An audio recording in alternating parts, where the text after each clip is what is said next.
दोस्तों बहुत बहुत स्वागत है आपका हमारे इस नई वीडियो पर। दोस्तों जैसे कि आप लोग देख सकते हैं हमारे सामने एक ऑटोमेटिक वोल्टेज स्टेबलाइजर रखा हुआ है। इसमें देखिए एक चेंज ओवर लगा रखा है। आमतौर पर बहुत कम स्टेबलाइजर में चेंज ओवर लगा होता है, लेकिन इस स्टेबलाइजर में चेंज ओवर लगा हुआ है। हम आपको बताएंगे इस चेंज ओवर के कनेक्शंस कैसे होते हैं, इसका क्या काम होता है, इसका कोई फायदा है या फिर नहीं है। और दोस्तों आपको एक बात और बताना चाहते हैं, हमने वोल्टेज स्टेबलाइजर रिपेयर के ऑनलाइन क्लासेस स्टार्ट कर दिए हैं। अगर आप क्लास ज्वाइन करना चाहते हैं, वोल्टेज स्टेबलाइजर रिपेयर का काम सीखना चाहते हैं, तो आप हमारे व्हाट्सएप नंबर पर कांटेक्ट कर सकते हैं। चलिए वीडियो शुरू करते हैं। चलिए दोस्तों पहले आपको इसके फंक्शंस बता देते हैं। देखिए हमने स्टेबलाइजर को ऑन कर लिया है, ठीक है। अब स्टेबलाइजर हमारा प्रॉपर वर्क कर रहा है, इनपुट आउटपुट सब निकाल रहा है, ठीक है। ये देखिए आउटपुट भी हमारा 200-250 वोल्ट के बीच में निकाल रहा है। ये मीटर हमने जो हमारा स्टेबलाइजर है इसके आउटपुट पर लगा रखा है, ठीक है दोस्तों। अभी वोल्टेज बढ़ाने घटाने पर बढ़िया काम कर रहा है। लेकिन कई बार ऐसा होता है कि जैसे स्टेबलाइजर में फॉल्ट आ जाता है, हाई वोल्टेज या फिर लो वोल्टेज देना शुरू कर देता है और हमारे पास कोई इलेक्ट्रिशियन नहीं होता है और हमें स्टेबलाइजर को डिस्कनेक्ट करने का तरीका भी नहीं पता होता है, तो उस कंडीशन में ये चेंज ओवर बहुत काम में आता है। तो देखिए इससे हमें दो फायदे होते हैं, दिखाते हैं इसमें क्या क्या फायदा है। देखिए पहली बात, हमें से जैसे स्टेबलाइजर हमारा कभी खराब होता है तो हम इस लाइन को बाईपास कर सकते हैं। देखिए हमने चेंज ओवर डायरेक्ट की तरफ कर दिया तो लाइन हमारी बाईपास होगी, वोल्टेज जितने भी आएंगे उतने ही बाहर निकल जाएंगे, ठीक है।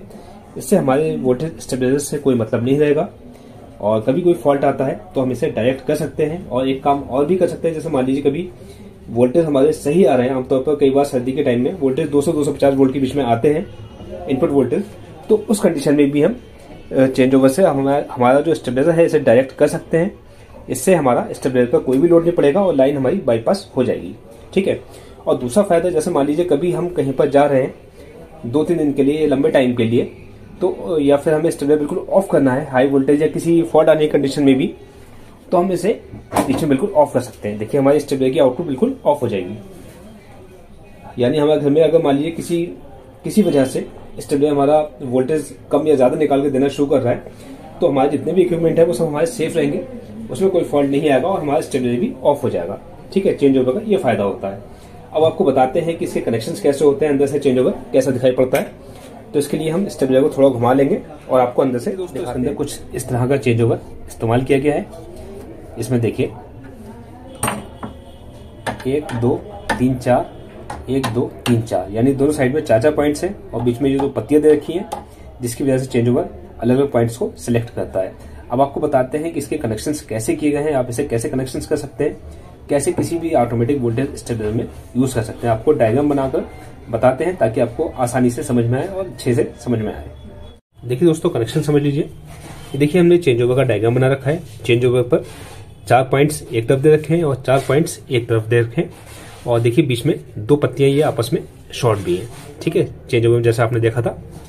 अब हम सबसे पहले क्या करेंगे, इस तरफ को हम डायरेक्ट बना लेंगे, यानी जो हम चेंज ओवर हमें डायरेक्ट करना होगा मेन लाइन से, यानी स्टेबलाइजर को भी हमें डायरेक्ट करना होगा, तो हम इस साइड में चेंज ओवर को सिलेक्ट कर लेंगे। तो हम देखिए ये 2 पॉइंट आपस में कॉमन कर लेंगे और ये 2 पॉइंट्स आपस में कॉमन कर लेंगे। और दूसरी साइड में समझ लीजिए, ये देखिए हमारा सबसे ऊपर हम आउटपुट रिले का फेस कलेक्ट कर लेंगे, जो कि आउटपुट रिले के पोल पर से फेस आएगा, वो हम यहाँ पर कनेक्ट करेंगे। या आमतौर पर अगर चेंज ओवर हम यूज नहीं करते हैं तो हम सीधा ये HT3 पर दे देते हैं, लेकिन अब हमें इसे चेंज ओवर में देना है। और देखिए चेंज ओवर के दूसरे नंबर के पॉइंट पर हमारा जो स्टेबलाइजर की आउटपुट HT3 पर जाएगी, यानी जो स्टेबलाइजर से बाहर करंट निकलेगा वो हम यहाँ से निकालेंगे। और स्टेबलाइजर की जो इनपुट रिले के पोल पर हम कनेक्शन देंगे वो हम यहाँ से देंगे चेंज ओवर के तीसरे नंबर के पॉइंट से। और जो हमारा मेन लाइन का फेस आएगा स्टेबलाइजर में वो हम यहाँ पर कनेक्ट कर देंगे। तो इसमें दोस्तों ऐसा होगा कि जैसे हम चेंज ओवर को डायरेक्ट करेंगे, यानी इस तरफ को हम सिलेक्ट करेंगे, तो फिर देखिए यहाँ पर जो 2 पत्तियां दे रखी थी वो पत्तियां यहाँ पर आपस में यहाँ पर भी कॉमन हो जाएंगे, इन दोनों कॉमन कर देंगी और इन दोनों को कॉमन कर देंगी। तो हमारा जो इनपुट फेस आ रहा है, इनपुट फेस यहाँ पे आकर यहाँ पे पहुंचेगा और फिर कॉमन होने की वजह से ये जो पत्तियां कॉमन हो जाएंगी तो फिर यहाँ से हमारा सीधा स्टेबलाइजर की HT3 के थ्रू बाहर निकल जाएगा और स्टेबलाइजर से हमें कोई मतलब नहीं रहेगा, लाइन हमारी बाईपास हो जाएगी, ठीक है। ये दोनों पत्तियां भी कॉमन होंगी और ये भी कॉमन हो जाएगा, तो यहाँ से हमारी आउटपुट वापस हो जाएगी। और अगर हम इसे वापस इधर को सिलेक्ट करते हैं साइड में, तो देखिए इधर से कोई मतलब नहीं रहेगा और हमारा जो इनपुट फेस है वो इनपुट रिले के पोल पर चले जाएगा और जो स्टेबलाइजर की HT3 की आउटपुट जा रही है उस पर जो हमारा फेस जाएगा वो आउटपुट रिले के पोल से जाएगा वो यहाँ से डायरेक्ट हो जाएगा।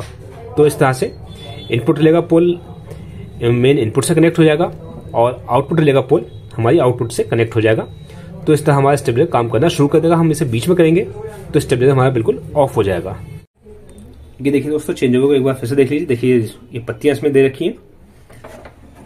देखिए इधर करने पर ये डायरेक्ट हो जाएगा और उधर करने पर ये हमारा स्टेबलाइजर वर्क करना शुरू कर देगा। यही हमने आपको डायग्राम के थ्रू समझाया। देखिए पत्तियां ये आपस में कॉमन है, ऐसे ही डायग्राम में भी है। डायग्राम एक बार फिर से देखिए ताकि आपको अब अच्छे से समझ में आ सके। ये देखिए दोस्तों, उम्मीद है आपको अच्छे से समझ में आ गया होगा। वीडियो हमारा पसंद आया होगा। वीडियो पसंद आया हो तो प्लीज वीडियो को लाइक करना, शेयर करना और हमारे चैनल को सब्सक्राइब करना बिल्कुल ना भूलें। वीडियो देखने के लिए आपका बहुत बहुत धन्यवाद।